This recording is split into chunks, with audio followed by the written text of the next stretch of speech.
Hello. కానమోకు కథావచనం మోహనవచనం పరిజ్ఞాన హితబాండం నిత్య చదువరి శ్రోతలకు ఆహ్వానం. నమస్కారం.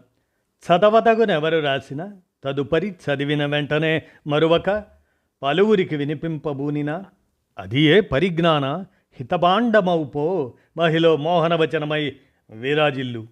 పరిజ్ఞాన హితబాండం లక్ష్యం ప్రతివారీ సమాచార హక్కు. ఆస్ఫూర్తితోనే ఇప్పుడు ఈనాడు విశేషాంశంగా వంశారోగ్య వృక్షం అనేటువంటి అంశాన్ని ఇప్పుడు మన కానమోకు కథ వచ్చిన శ్రోతలకు మీ కానమోకు స్వరంలో విజ్ఞానాంశంగా వినిపిస్తాను. వినండి.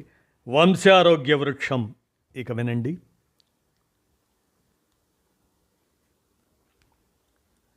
ముత్తాత పెద్ద పులితో కుస్తీ పట్టాడాను, తాత బ్రిటిష్ వాళ్లను గడగళ్లాడించాడనో మురిసిపోవటం కాదు.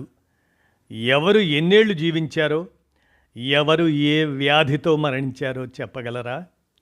ఎందుకంటే తాత ముత్తాతల ఆస్తిపాస్తులతో పాటు రుగ్మతలు మనకు వారసత్వంగా వస్తాయి. ఆరోగ్య వంశవృక్షం ఆ ప్రమాదాలను పసిగడుతుంది, జాగ్రత్త పడమని హెచ్చరిస్తుంది. అందుకే వంశారోగ్య వృక్షం పరిశీలించుకోండి. కుటుంబం మన జీవితంలో చిన్న భాగమో పెద్ద భాగమో కాదు, అదే సర్వస్వం. కష్టాల్లో ఉన్నప్పుడు ధైర్యాన్ని ఇస్తుంది, సమస్యల్లో చిక్కుకున్నప్పుడు సైన్యమై నిలుస్తుంది, వేడుకలకు శుభకార్యాలకు నిండుదనాన్ని తెస్తుంది. నిన్న మొన్నటి వరకు కుటుంబాన్ని బట్టే వ్యక్తికి విలువ ఉండేది. కుటుంబ చరిత్ర ఆధారంగానే వ్యక్తిత్వాన్ని బేరీజు వేసేవారు. ఇప్పటికి కూడా మీ అమ్మ నోట్లోంచి ఊడిపడ్డట్టే ఉన్నావు బాబు. దర్జాలో మీ తాతయ్యను తలపిస్తున్నావురా అబ్బాయి. ఆ కోటేరు ముక్కు మీ ఫ్యామిలీ యూఎస్పీ అనుకో. ఇలా ఏ శుభకార్యాల్లోనో కలుసుకున్నప్పుడు చుట్టాల రూపంలో పాత జ్ఞాపకాలు పలకరిస్తూ ఉంటాయి, మూలాల్ని గుర్తు చేస్తూనే ఉంటాయి. అయినా ఒడ్డు పొడువులు, నలుపు తెలుపులు, పాండిత్యాలు, రసికత్వాల దగ్గరే ఆగిపోతే ఎలా? ఫ్యాటీ లివర్, గుండె జబ్బు, అధిక రక్తపోటు, మధుమేహం, పక్షవాతం, క్యాన్సర్, కిడ్నీ సమస్యలు మొదలైనవి కూడా కొంతమేర వంశపారంపర్యం కావచ్చని వైద్యులు హెచ్చరిస్తున్నారు. ఏ కుటుంబానికి ఆ కుటుంబం ఓ మినీ ప్రపంచం లాంటిది. ప్రత్యేకమైన ఆహార అలవాట్లు, జీవన విధానాలు ఉంటాయి. అదనంగా జన్యు ప్రభావాలు తోడవుతాయి. ఆ ఫలితంగానే కొన్ని పరివారాల్లో ముత్తాతల నుంచి మునిమనళ్ళ వరకు అంతా ఊబకాయంతో బాధపడుతుంటారు. కొన్ని వంశాల్లో 50 నిండకముందే ఏ గుండెపోటుతోనో టపా టపా రాలిపోతుంటారు. కొన్ని ఇళ్లల్లో తరానికి ఒకరైనా మానసిక వైకల్యంతో పుడుతుంటారు. చాలా రుగ్మతలు తొలి దశలోనే బయటపడవు, ప్రాథమిక వైద్య పరీక్షల్లోనూ వెల్లడి కావు. ఒక్క కుటుంబ చరిత్ర ఆధారంగానే రాబోయే విపత్తును ఊహించగలం. కాబట్టి వారసత్వ వంశవృక్షం దగ్గరే ఆగిపోకుండా ఆరోగ్య వంశవృక్షాన్ని రాసుకోవాలి. మనం మన పెద్దల కార్బన్ కాపీలం. వాళ్ళ రక్తం మనలో ప్రవహిస్తుంది, వాళ్ళ జన్యువులు మనల్ని శాసిస్తున్నాయి. మన కన్నవాళ్ళు ఆరోగ్యవంతులైతే మనము ఆరోగ్యంగా పుడతాం. మనం ఆరోగ్యవంతులమైతే మన పిల్లలు ఆరోగ్యంగా పుడతారు. మన తల్లిదండ్రుల్లో లోపాలున్నా మనం మాత్రం ఆరోగ్యంగా పుట్టామంటే ఎంతో కొంత సంతోషించాల్సిందే. అదే సమయంలో అప్రమత్తంగానూ ఉండాలి. ఆయా వ్యాధులు మనల్ని నీడలా వెంటాడుతున్నాయని గుర్తించాలి. ఏ దశలో అయినా అవి దాడి చేయొచ్చు. కన్నవాళ్ల అనారోగ్యాలు మనకు వచ్చినప్పుడు అవన్నీ రేపటి తరాలకు సోకకుండా జాగ్రత్త పడాలి. ఆరోగ్య వంశవృక్షం ఆ ప్రయత్నంలో ఓ భాగం. తరాలు మారే కొద్దీ వ్యాధి నిరోధకత తగ్గిపోతుంది, రోగ తీవ్రత పెరుగుతుంది, ముత్తాతకు 70 ఏళ్లకు వచ్చిన గుండెపోటు తాతకు 60 ఏళ్లకే దాపరించవచ్చు. మన తరానికి వచ్చేసరికి 5 పదులు నిండకుండానే బలి తీసుకోవచ్చు. మన పిల్లల విషయంలో 40 దరిదాపుల్లోనే అపమృత్యువు దాడి చెయ్యొచ్చు. ఎంత త్వరగా దిద్దుబాటు చర్యలు మొదలు పెడితే అంత మంచిది. మన శత్రువు ఎవరనేదే తెలిస్తే ప్రతిదాడికి సిద్ధం కావచ్చు. నిలవరించే ఉపాయము ఆలోచించవచ్చు. ఆ వ్యూహరచనలో ఆరోగ్య వంశవృక్షం సాయపడుతుంది. శరీరంలోని ప్రతి భాగం తన పని తాను చేస్తూనే మిగతా వ్యవస్థలతో సమన్వయం చేసుకుంటుంది. జన్యుపరమైన లోపాలతోనో జీవనశైలి పాపాలతోనో ఏ భాగమైనా దెబ్బతిన్నప్పుడు ఆ ఒక్కటి మాత్రమే ప్రభావితం కాదు, మిగిలిన వ్యవస్థలు సంక్షోభంలో పడతాయి. జన్యువుల వల్ల కొన్ని కుటుంబాల పిల్లలు కాలేయ సమస్యలతో పుడతారు. చాలా సందర్భాల్లో కాలేయం దెబ్బతిన్నా మనకు వెంటనే తెలిసిపోదు. ఆ ప్రభావాలు కనిపించవు. లోతైన వైద్య పరీక్షల తర్వాతే నిపుణులు నిర్ధారిస్తారు. అప్పటికే వ్యాధి ఏ రెండో దశకో చేరుకుని ఉంటుంది. మన పెద్దలు ఎవరైనా కాలేయ రుగ్మతతో ఇబ్బంది పడిన ఆధారాలు ఉంటే మనం అప్రమత్తం కావచ్చు. కాలేయాన్ని నష్టపరిచే మద్యపానం లాంటి అలవాట్లకు దూరంగా ఉండొచ్చు. ఊబకాయం కూడా అంతే తీవ్రమైన సమస్య. ఇది ఒంటరి రుగ్మత కాదు. వస్తూ వస్తూ అధిక రక్తపోటును, మధుమేహాన్ని వెంట తీసుకొస్తుంది. అన్నీ కలిసి గుండెను బలహీనపరుస్తాయి. బడి వయసు పిల్లల్లో అదే జరుగుతుంది ఇప్పుడు. ఊబకాయంతో ఉక్కిరి బిక్కిరి అవుతున్న 10 ఏళ్ల బాలుడి గుండె 40 ఏళ్ల వ్యక్తి గుండెతో సమానంగా కష్టపడాల్సి వస్తుంది. దాదాపు 20% రోగుల విషయంలో ఊబకాయం లేకపోయినా ఫ్యాటీ లివర్ ఇబ్బంది పెడుతుంది. జన్యువులే దీనికి కారణం. సమస్యను అలానే వదిలేస్తే లివర్ క్యాన్సర్కు దారితీస్తుంది. ఇతరులతో పోలిస్తే ఫ్యాటీ లివర్ వ్యక్తులు మధుమేహానికి కూడా చేరువలో ఉంటారు. ఇదంతా ఓ గొలుసుకట్టు వ్యవహారం. ఏ చిన్న లంకె కూడా బలహీనపడకుండా చూసుకోవాలి. ఆరోగ్య వంశవృక్షానికి సంప్రదాయ వంశవృక్షమే ఆధారం. ముత్తాత తండ్రి, ముత్తాత తాత, నాన్న ఇలా అన్ని వైపుల నుంచి సమాచారాన్ని సేకరించాలి. వారి వారి జీవిత భాగస్వాముల వివరాలు అవసరమే. వ్యక్తి పేరు, జీవితకాలం, అలవాట్లు, వ్యసనాలు, అనారోగ్యాలు, ఎలర్జీలు, అంగవైకల్యాలు, మానసిక రుగ్మతలు ఇలా ప్రతి కోణం నుంచి విశ్లేషించాలి. కొన్ని కుటుంబాల్లో కొన్ని రకాల ఆహారాలపైన నిషేధం ఉంటుంది. దీంతో విటమిన్ల లోపాలు బాధిస్తుంటాయి. కొన్ని కుటుంబాల్లో కొన్ని దురలవాట్లు ఏమంత తప్పు అనిపించుకోవు. దీంతో జీవనశైలి అనారోగ్యాలు వెంటాడుతుంటాయి. కొందరికి పాలు పడవు. లాక్టోజ్ ఇంటాలరెన్స్ వంశపారంపర్యం కావచ్చు. ఇలా ఏ చిన్న ఆధారాన్ని వదిలిపెట్టకూడదు. ఆరోగ్య చరిత్ర అన్వేషణకు అనేక మార్గాలు. అటక మీదున్న ట్రంక్ పెట్టెలను కిందకి దించాలి. ఆ కాగితాల దొంతర్లలో మందు చీటీలు ఏమైనా దొరుకుతాయేమో చూడాలి. ఉత్తర ప్రత్యుత్తరాలు కూడా బలమైన సాక్ష్యాలే. పాత డైరీల్లో ఎంతో కొంత సమాచారం లభిస్తుంది. వీలునామాలు రాసుంటే అందులోనూ ఆరోగ్య పరిస్థితిని ప్రస్తావించే అవకాశం ఉంది. డెత్ సర్టిఫికెట్లోని మరణానికి కారణం, కాలం మన పరిశోధనకు దారి చూపుతుంది. బంధువర్గంలోని వయోధికులతో, మన పెద్దల సమకాలీనులతో మాట్లాడితే ఇంకొన్ని వివరాలు తెలుస్తాయి. ప్రతి తరంలోని దాయాదుల క్షేమ సమాచారాన్ని వాకబు చేయాలి. డేటా పెరిగే కొద్దీ ఖచ్చితత్వం పెరుగుతుంది.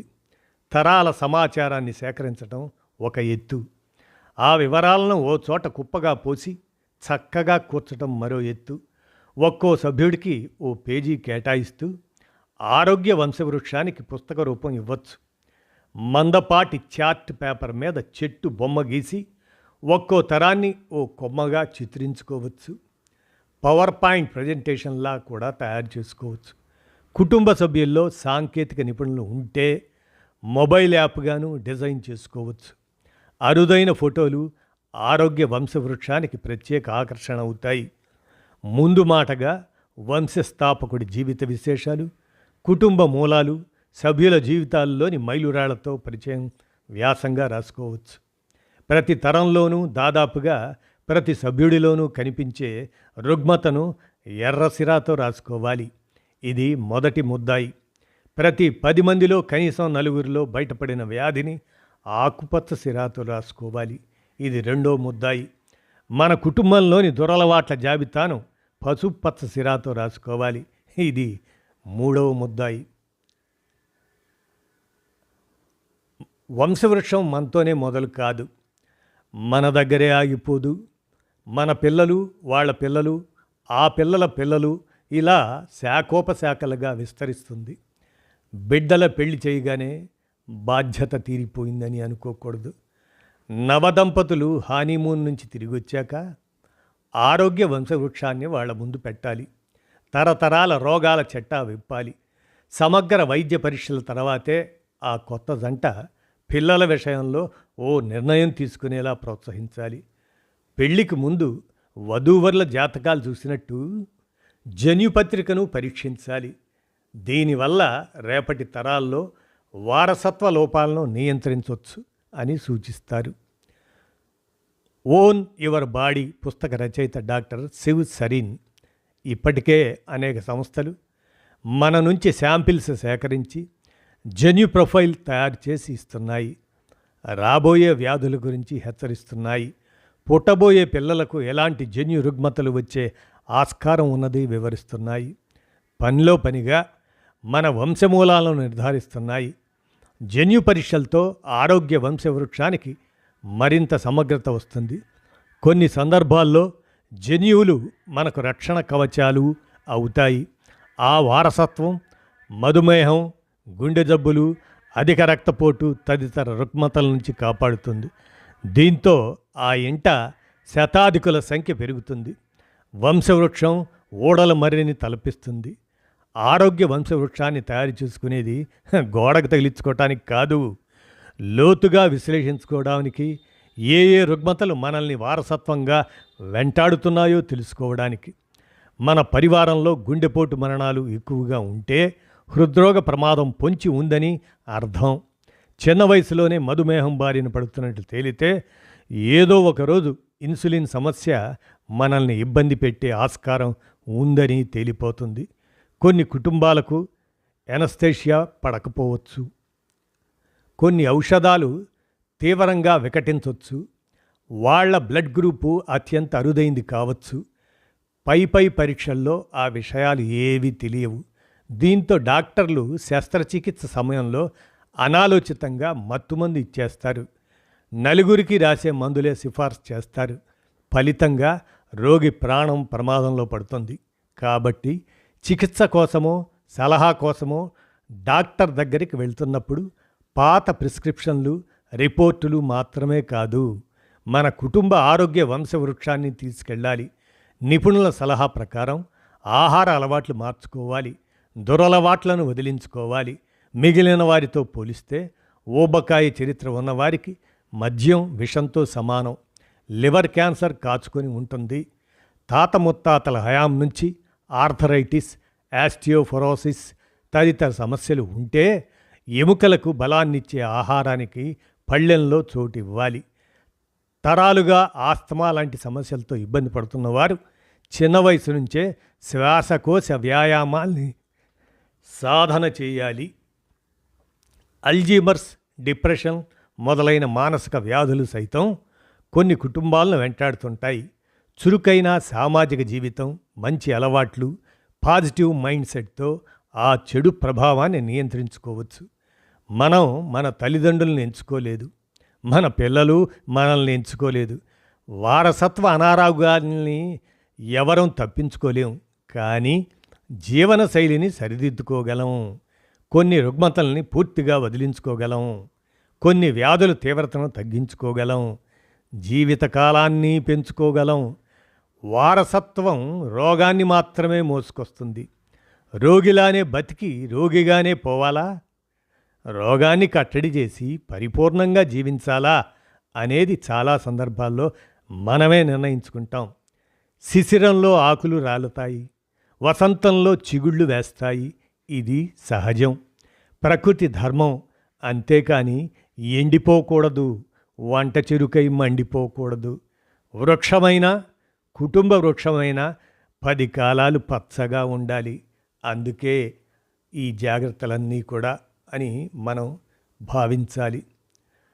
శరీరం కారు లాంటిదే. కియా, టాటా, ఫోర్డ్ ఇలా ఒక్కో బ్రాండ్కు ఒక్కో డిజైన్ ఉంటుంది.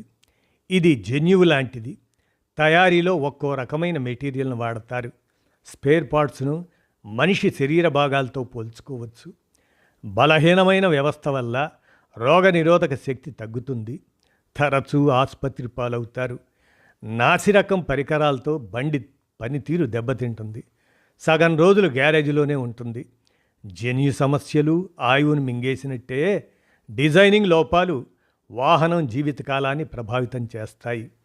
వాహనానికి ఇంధనం ఉండాలి, మనిషికి ఆహారం కావాలి. బండికి సర్వీసింగ్ లాంటిది మనిషికి ఆరోగ్య పరీక్ష. తేడా వస్తే బండి బ్రేక్ డౌన్ అవుతుంది, మనిషి ఐసీయూ పాలవుతాడు. అలాగనే ప్రతి కుటుంబం ఏడాదికోసారైనా సమగ్ర వైద్య పరీక్షలు చేయించుకోవాలి. తాత ముత్తాతల కాలం నుంచి వేధిస్తున్న దీర్ఘకాలిక వ్యాధుల విషయంలో మరింత లోతైన పరీక్షలకు వెళ్ళాలి. ఆయా రుగ్మతల కోసం ప్రత్యేక ఆరోగ్య బీమా పాలసీలు తీసుకోవచ్చు. గత దశాబ్దాలతో పోలిస్తే కొన్ని రోగాలకు వ్యాధి నిరోధక టీకాలు వచ్చేశాయి. ఆ వ్యాక్సిన్లు వేయించుకోవచ్చు. ఇది మొత్తంగా ఓ పరివార సమస్య కాబట్టి 3 తరాల దాయాదులతో సమావేశం ఏర్పాటు చేసి వంశానికి శాపంలా దాపురించిన రుగ్మతల గురించి హెచ్చరించవచ్చు. వీలైతే ఆ సమావేశానికి వైద్యులను ఆహ్వానించి సభ్యులు తమ సందేహాల్ని తీర్చుకునే అవకాశం కల్పించవచ్చు. మంచి చెడులు చర్చించుకోవడానికి ఫ్యామిలీ హెల్ప్ వాట్సాప్ గ్రూప్ ఏర్పాటు చేసుకోవచ్చు. కాకపోతే ఆ చర్చలు పక్కదారి పట్టకుండా, అర్థం లేని ఆందోళనలకు గురి చేయకుండా, అపోహలు సృష్టించేలా ఉండకుండా జాగ్రత్త పడాలి. ఆ బాధ్యత ఆ గ్రూప్ అడ్మిన్దే. అలాగనే కుటుంబ ఆరోగ్యం బాగా ఉండాలంటే కుటుంబ వ్యవస్థ బలంగా ఉండాలి. తల్లిదండ్రులు తమ పిల్లలకు కొంత సమయం కేటాయించాలి. ఓ పూటైనా ఇంటిల్లపాది కలిసి భోజనం చేయాలి. దీనివల్ల సామీప్యం పెరుగుతుంది. మంచి చెడులు మాట్లాడుకుంటారు, ఆరోగ్యం గురించి చర్చించుకుంటారు. ఏ దాయాదులో అనారోగ్యం పాలైనప్పుడు పలకరింపులకు వెళ్తాం. ఏం పర్వాలేదని ధైర్యం చెబుతాం. అక్కడితో ఆ విషయాన్ని మర్చిపోతాం. కానీ వస్తూ వస్తూ ఆ రుగ్మత మనకు దాపురిస్తే ఎలా అని ప్రశ్నించుకోవాలి. ఇద్దరి జన్యుమూలాలు ఒకే రకమైనవి అయినప్పుడు మనము డేంజర్ జోన్లోనే ఉన్నామని గ్రహించాలి. ఇంటి పెద్ద అలవాట్లు కుటుంబం మొత్తాన్ని ప్రభావితం చేస్తాయి. నట్టింట్లో సిగరెట్లు కాల్చే పెద్ద మనిషి ధూమపానానికి దూరంగా ఉండమని పిల్లల్ని హెచ్చరించలేడు. రోజు తాగుతూ తూగుతూ ఇంటికొచ్చే తండ్రి మద్యం జోలికి వెళ్ళొద్దని కుటుంబ సభ్యులకు గట్టిగా చెప్పలేడు.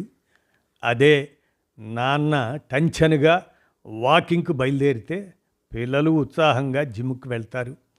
ఆరోగ్య వృక్షంలోని ప్రతి సభ్యుడి పేరుతో ఓ హెల్త్ ప్రొఫైల్ సిద్ధం చేయాలి. ఎత్తు, బరువు, వ్యాక్సినేషన్, ఆరోగ్య పరిస్థితి, మందులు తదితర వివరాలన్నీ అందులో ఉండాలి. వరుస గర్భస్రావాలకు జన్యుపరమైన రుగ్మతలు కారణం కావచ్చు. ఆ వైపు నుంచి సమాచారం సేకరించాలి. మనం గత సెమిస్టర్లో వచ్చిన మార్కులు కనుక్కుంటాం, కానీ వాళ్ళ BMI తెలుసుకునే ప్రయత్నం చెయ్యం. పాస్పోర్ట్ రెన్యువల్ తేదీని హెచ్చరిస్తాం, కానీ డాక్టర్ అపాయింట్మెంట్ సంగతి గుర్తు చేయం. పిల్లల కెరీర్ మాత్రమే కాదు, వాళ్ళ ఆరోగ్యము ముఖ్యమే. ఇలా మనం వంశారోగ్య వృక్షం అనే దాన్ని ఈనాడు విశేషాంశంగా మన కానమోకు కథావచనం శ్రోతలకు జ్ఞానాంశంగా ఈ అంశాన్ని వినిపించాను. ఆలోచించండి. విన్నారుగా. ధన్యవాదాలు.